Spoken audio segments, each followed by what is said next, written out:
According to a royal expert, Meghan really wanted to snag Prince William either as a husband or through an affair, because she was wanting to either be the queen, now it sounds like a messed up kind of fairy tale, or she was just wanting to destroy the monarchy because they didn't allow her dreams and her ugly plans to blossom into fruition.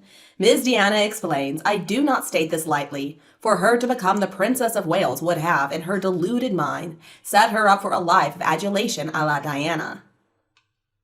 Now, there are sources who claim that Meghan really did try to seduce William, but then he ignored her, and so that caused her to fly into a rage. And then she was the one responsible for starting that nasty rumor about the affair, which, even though of course it wasn't true, it still deeply hurt both William and Catherine.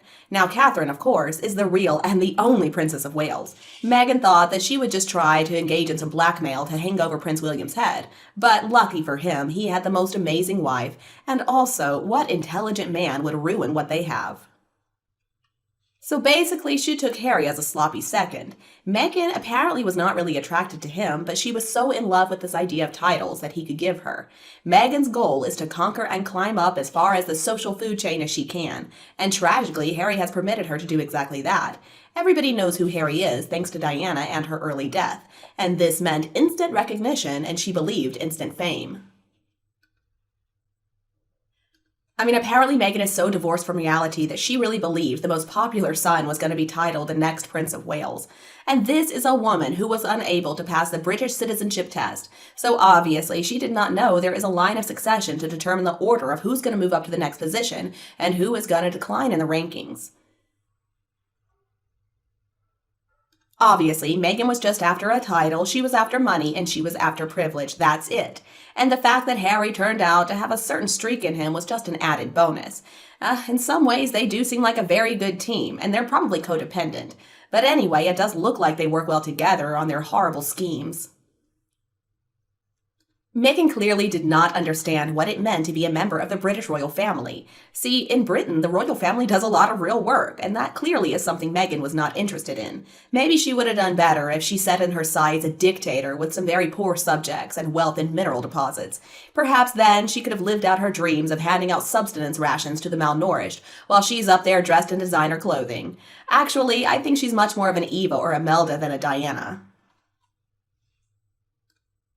And it seems like Harry did not do anything to let Meghan know that her ideas were never going to happen. So she believed that she would be able to charm herself into becoming the next people's princess, basically turning herself into the next Diana. And Catherine, of course, was always poised to become the next Princess of Wales, thanks to her marriage to Prince William. And Harry understood that he was always going to just sink down over time, but he didn't tell Meghan about that, apparently. I cannot imagine the rage that she felt when she finally realized that a monarchy actually has some very strict rules, and it's not like she was going to be able to weasel her way into overcoming the line of succession.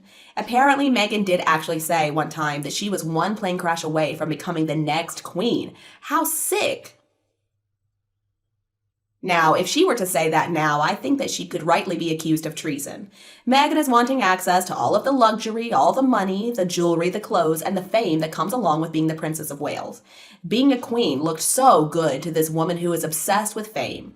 And it's being said that Harry is now finally realizing all of the lies that Meghan fed him throughout their relationship. And apparently a separation is in the works, or it could even be finished already. One thing we know for sure is that Harry does not help Meghan with those podcasts. And a lot of people are saying they are not living together any longer, and I kind of believe these rumors. But even if they plan to stay married, it seems like Harry understands why Meghan married him. And I understand that he's upset that she's just used him this whole time. In fact, Meghan was never really attracted to him as a person. Just look at her with Marcus Anderson. You can see the chemistry between them. It is obvious. But see, Marcus is not wealthy and he doesn't have a title. Harry has titles, but Meghan, unfortunately, I think has spent most of his money. Meghan is so dumb that she looked up on Google that the British royal family is worth $88 billion. Reportedly, Meghan expected the family to pay her $1 billion to give up on the wedding. Well, obviously, the Queen told her absolutely not, so Meghan just went through with the whole charade to get as many titles and to get as much money as she possibly could. There is only one reason why Meghan married Harry. Well, I guess technically two reasons. She married him for his titles and for his supposed wealth. And then Meghan tried to claim that she didn't even know who Harry was before they met, that she didn't know anything about the royal family. Whatever, woman, we know that you knew exactly who he was. But like so many Americans who ask some pretty dumb questions about the monarchy, clearly Meghan had not done her research. Meghan thought that she could just waltz in and people would automatically give her whatever she wanted. She could get as many freebies as she wanted. And then, unfortunately for her, she hit against the wall of royal protocol. Was that her undoing? Well, probably, because that is a big no-no. They're not allowed to be freeloaders. There is a very strict dress code in place. Clearly, she also did not understand the strict line of succession and also the important knowledge surrounding titles, etc.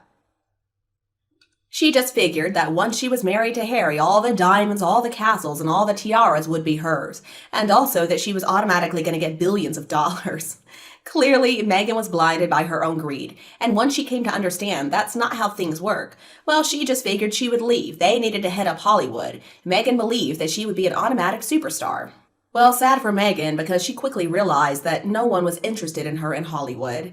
You know, the truth is, even somebody like Clooney is not exactly a superstar. He's just an actor and he loves the royal family. So if you want to get an idea of what people in Hollywood think about Meghan, you can just look at the expression of Bob Iger. That basically tells us all we need to know.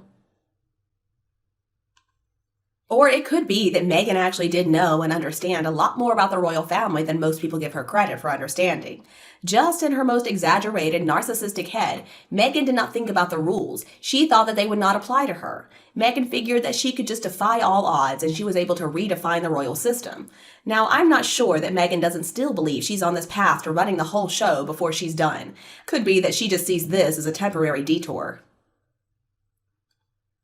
One thing we know for sure is that that woman is sick in the head, and she does not reside in the same world the rest of us do.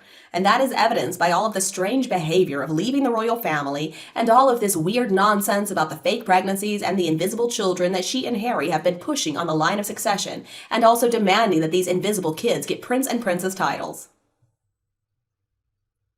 I don't think anyone else out there would have entertained any thoughts of any of these very dangerous ideas for more than a second before giving up the idea altogether, let alone play games like that for over 3 years. See, normal people know this is going to backfire big time, and the consequences are not only going to be limited to the family, but will be legal as well. I think really their only choice was to leave the country and the Commonwealth entirely after they had these fake kids. See, the US is probably the only place in the world where the gruesome twosome can live out their continuing lies and their nightmare. Is anybody surprised to hear that those kids are going to now be homeschooled?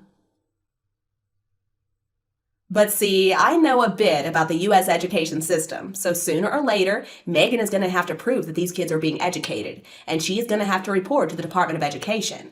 See, even if she's doing homeschooling, that requires school records, it requires grade reports, and all of that has to be recorded legally with the Department of Education. She's got to prove that all of the requirements are being met about curriculum, mastery of subjects, and also those kids will be expected to undergo state and national testing too.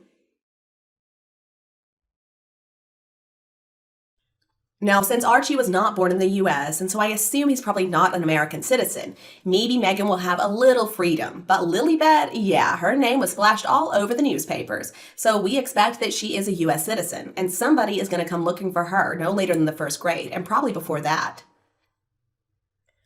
Honestly, I don't know what they're going to do. They may have to up and leave the country and move somewhere that doesn't track its children, particularly girls, so closely. But you know what? I can't really imagine what country that would be. Seems like all around the world now, people are trying to educate their children as well as they can because they know that it promises a better future.